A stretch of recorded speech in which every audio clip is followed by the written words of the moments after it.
I'm trying to get in as much Nietzsche as possible. Ask David a question about Nietzsche. Okay. Well, what would he have said? Yeah, well, Nietzsche, I mean, yeah, there's that, you know, what doesn't kill me makes me stronger. Yeah, he didn't like utilitarians and beyond good and evil. He had he gave them a bit of a caning in some of his books, you know, disputing the idea that, yeah, that things can be calculated in life. He was an irrationalist, of course, and didn't like socialism either.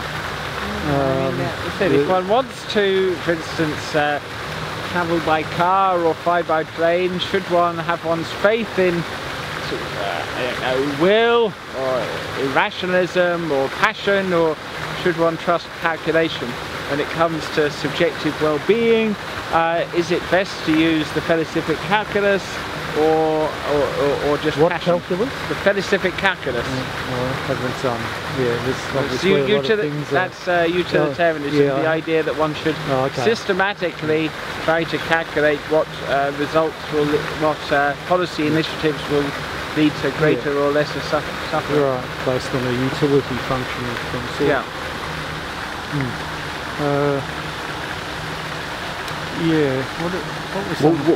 What do you think? What's Nietzsche's strongest point against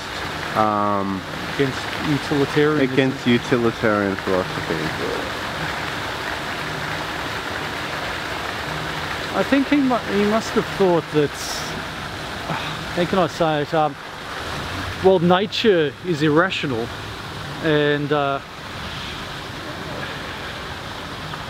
well, I kind of, you're putting me off with the camera, but I'll try and you know, this really loves cameras. It's just been a while since. If I had have asked me this a couple of years ago, I'd be able to give you a better answer, and it's kind of not top of mind. And you know, Nietzsche's position, I don't think he would like the simulation argument, because that suggests that the fabric of the universe is based on some sort of rational computation. I think he believed that he would have liked the idea of the fractal universe, where you can keep on drilling down in and see more and more detail. But fractals are all the same at whatever depth one goes. Yes, exactly. And it's kind of like, I think the hedonic treadmill is also the same. No matter where you set the, you know, the hedonic points, you're still going to have these experiences of pain and suffering. Well, this is what I would contest, that if someone's hedonic set point and hedonic range is set well below hedonic zero, then even the analogy of their peak experience would still be unpleasant if it has negative hedonic tone. Likewise, there are people, a minority of people for sure, small minority, whose lives are just generically happy. I mean, you know, and so how do you explain the fact that I understand that there was some survey done and the happiest people in the world live in Indonesia or some, Mexico, and the most unhappiest people are seemingly living in the wealthiest supposedly wealthiest countries in the world.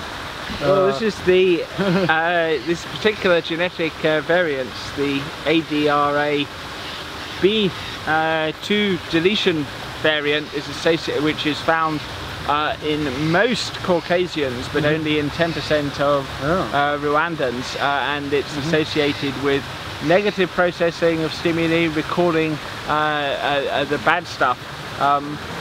Which is preferable? Would you rather live in an extremely rich country and yet be genetically strongly predisposed to see things negatively, finding the glass 90–95% empty, or would you rather be financially poor yet temperamentally cheerful?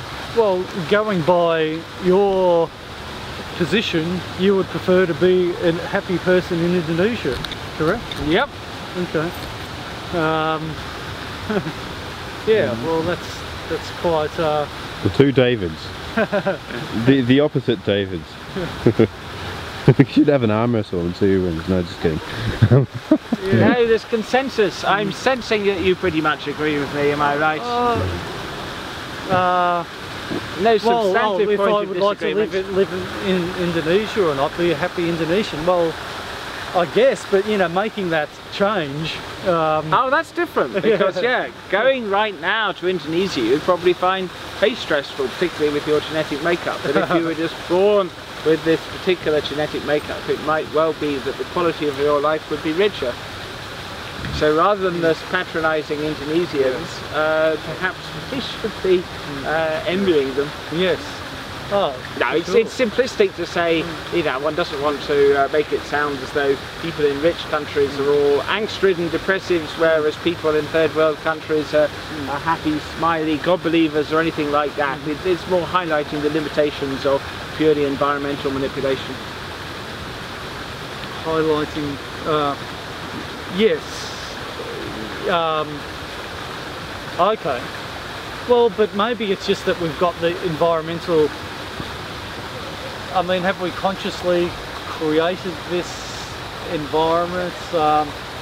Yeah, that's not necessarily the case. There's limitations. It's just that we've maybe got the social environment wrong. I mean, I think there's a lot. You know, looking at the libertarian angle, you know, from that perspective, there's a lot wrong with the environment, even though we seemingly have on the surface, you know, these beautiful parklands to enjoy.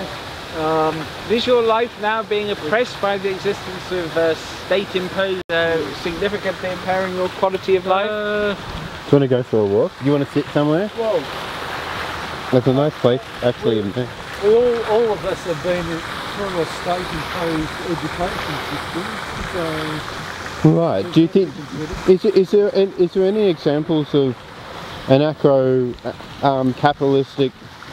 Well, is there any examples of education that didn't start from like a state that you could compare state education to the value?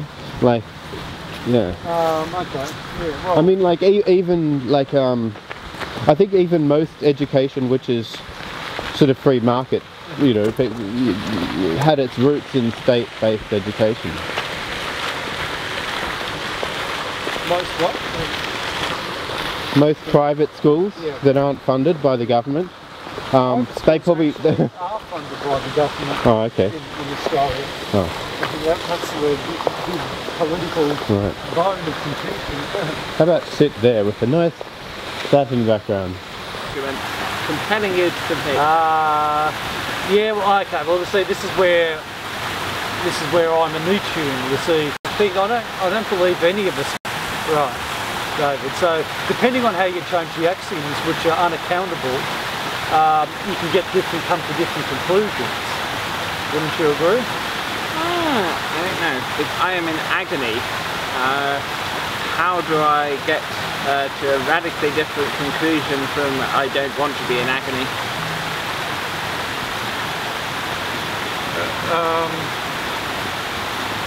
Well, but agony isn't really something, it's a purely subjective experience. Yes, indeed.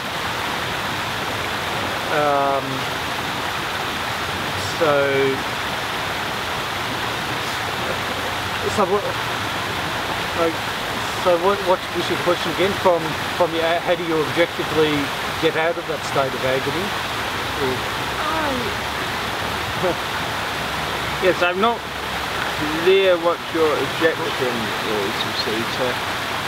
if you have an objection to paradise engineering... Oh, okay. Well, I think it's...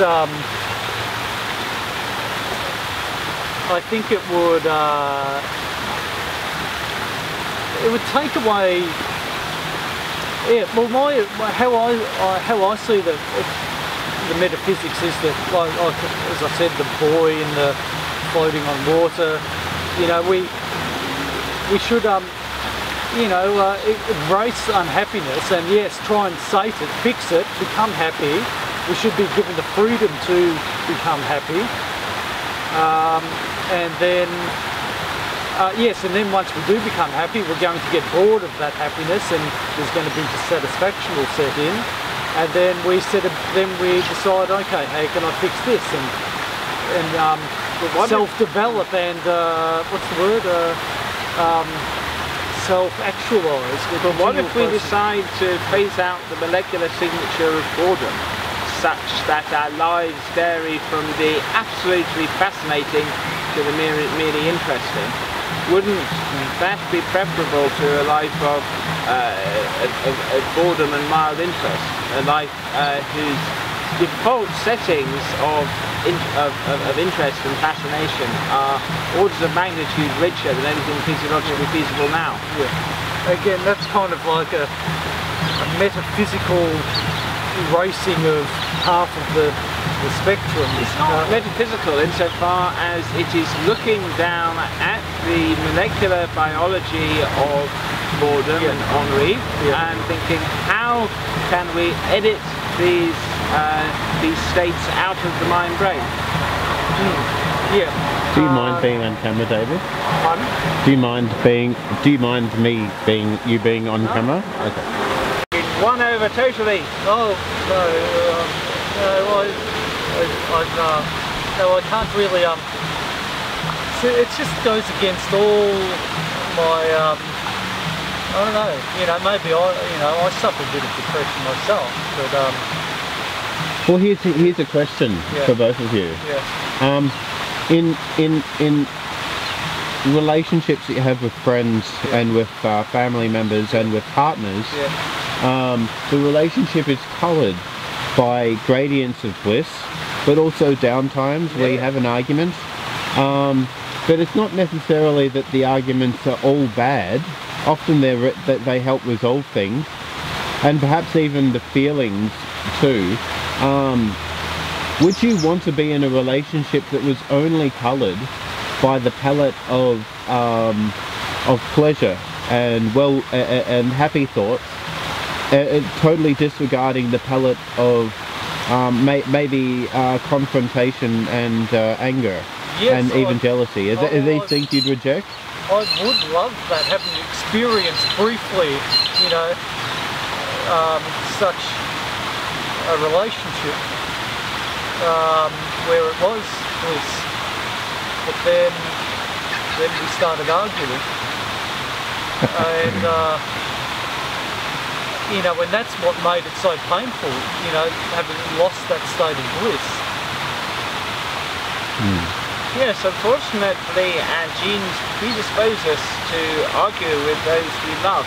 There seems to be some genetic premium. It's actually fitness enhancing for lovers to have quarrels, because it's a form of testing each other. If you have a row with your girlfriend and your girlfriend goes off to sleep with the milkman, chances are she's not going to be a suitable partner. By suitable I mean advantageous for you to plough in time, energy and resources. So yes, there is a genetic rationale for why lovers' quarrels are often so bitter and acrimonious. Personally, I much prefer my relationships to be unruffled and untroubled, not to have any unpleasant elements at all. But nature did not design us in this way, and once again, if you take this rather bleak gene's eye view, why is it that people fall in love and then frequently, you know, after 15, 20 years after a man has successfully seen his wife raise one set of children, he then has an affair with his secretary, leading to heartache and trauma all round, essentially because any of our ancestors who are capable of resisting temptation weren't the ones who passed on their genes. It would be different if we were temperamentally predisposed to either complete polyamory or complete monogamy. The problem is that we are neither, and men and women have different reproductive strategies, and this leads to conflict and trauma. Yeah, absolutely. Getting back to Nietzsche, you know, you can never escape conflict and trauma. But you can. With technology. With technology, yeah, okay. genetic engineering. Absolutely. And See? This is... We'll mention something to David about the alleles which predispose people to depression, and maybe I don't know if they were useful in the ancestral environment, but you mentioned a few to me. Just quickly mention. I mean, clearly, other things being equal, if you were going to have kids, would you A, prefer just to shake the genetic dice and see what happens, trust God or Mother Nature? Yeah. Or alternatively, would you choose, and you can choose, for example, use pre-implantation genetic diagnosis to ensure that your future child has a high pain threshold, high hedonic set point, and an optimistic temperament? Which would you go for? I'd go for the random, I tell you, because, you know, this is what I don't like about goal-directed rationality. You know, you can, yes, you might have, we were talking about this at Less Wrong. You know, you can't factor in anything. You don't really know what your goals are, and everything's fractal anyway. So no matter where you go, it's still going to look the same.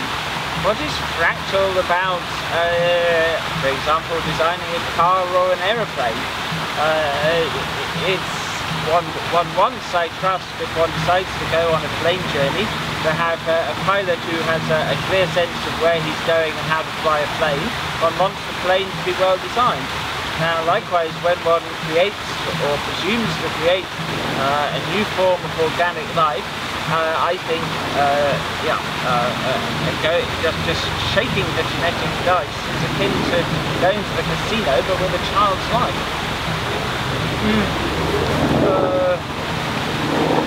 But I mean, by that rationale, would you have performed an abortion on Stephen Hawking, for example? Would you have aborted Stephen Hawking because he had predisposed to motor neuron disease? I would have cured his motor neuron disease, which is precisely what genetic engineering enables us to do. Either choose to implant healthy zygotes, or alternatively, if we have an unborn child, use gene therapy to remedy whatever particular condition the disease or disorder the fetus is suffering from. I don't think you can call the zygote Stephen Hawking, or predict that it would become Stephen Hawking exactly. You might be able to make a prediction about the level of intelligence or level of happiness, but you can't predict that it would be able to make the discoveries that Stephen Hawking made. No, but then, you know, this is precisely my point. You can't predict outcomes. But you can predict convergent outcomes, not specific outcomes. Truly, we balance risk-reward ratios.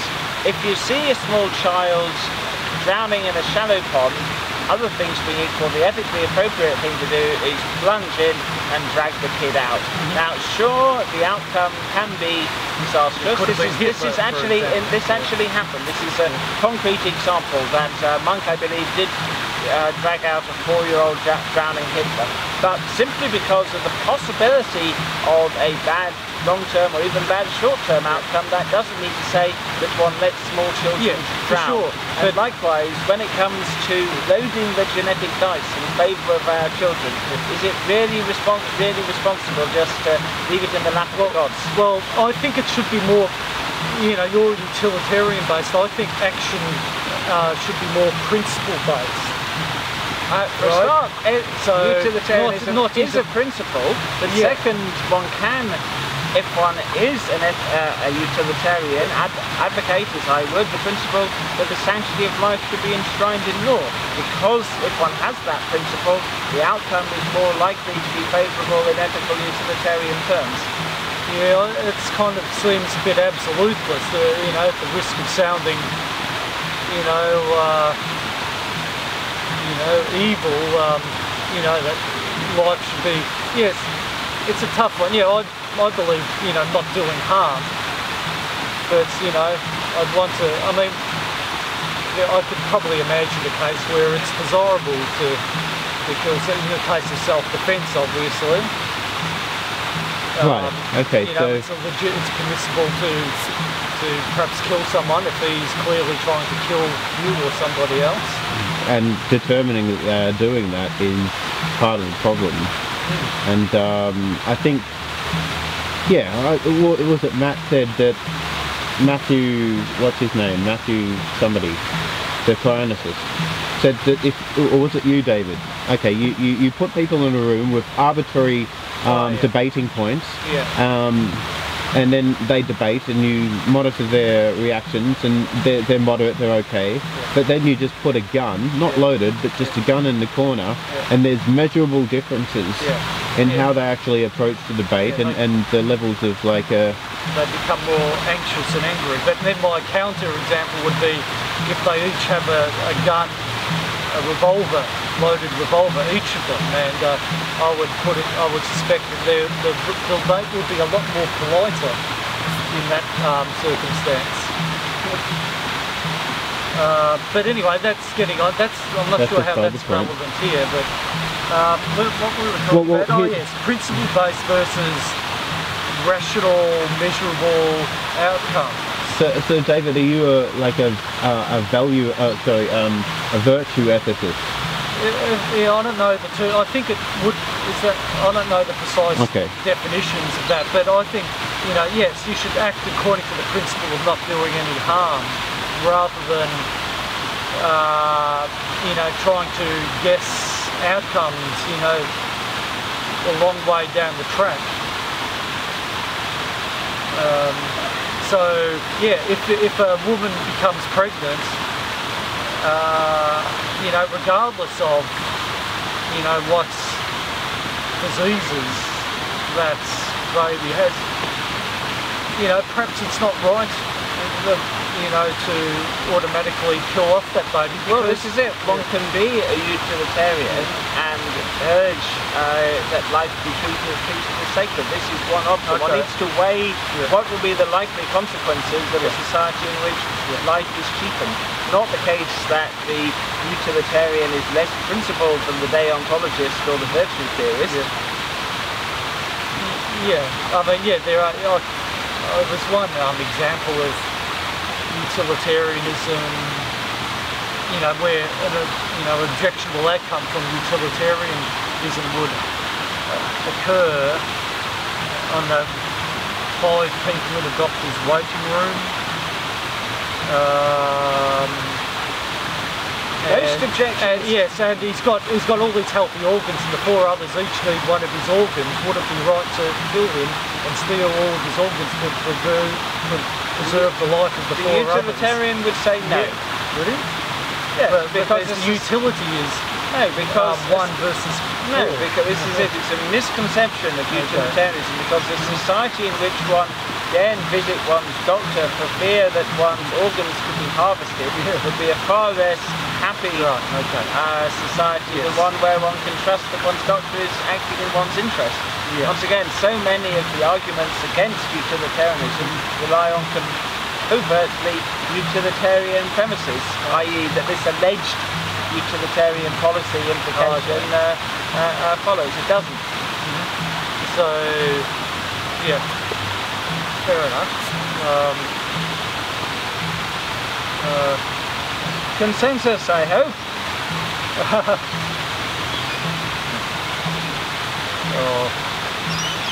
Well, look, there's a lot of different areas, and you know, there was a lot of points in the interview that I'd watched that I'd probably need to think about, but no, look, I'll say this much. I think, you know, the questions that you raise are important, and you know, and really help explore a lot of unexplored ground, for me at least.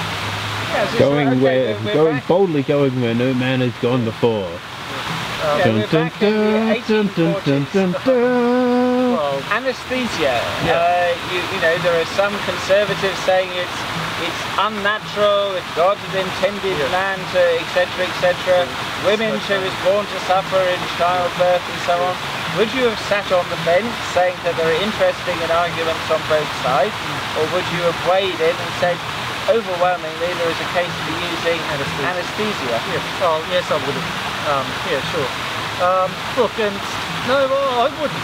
Yeah, no, look, it would be great to have a But what about this other link, the learned helplessness phenomenon? Do you believe that? It is precisely that if one wants to reverse learned helplessness and behavioural despair, then what one does is one elevates hedonic set points. This is how potential antidepressants are tested, to see if they reverse learned helplessness and behavioural despair. That is typically experimentally brought on by chronic uncontrollable stress, and sadly in naturalistic conditions out in the human world. So this is precisely the kind of example one can give in favour of enhanced mood giving greater self-efficacy. Okay. Yes. Well. Yes.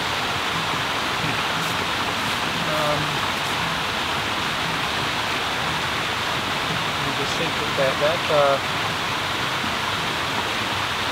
Yeah.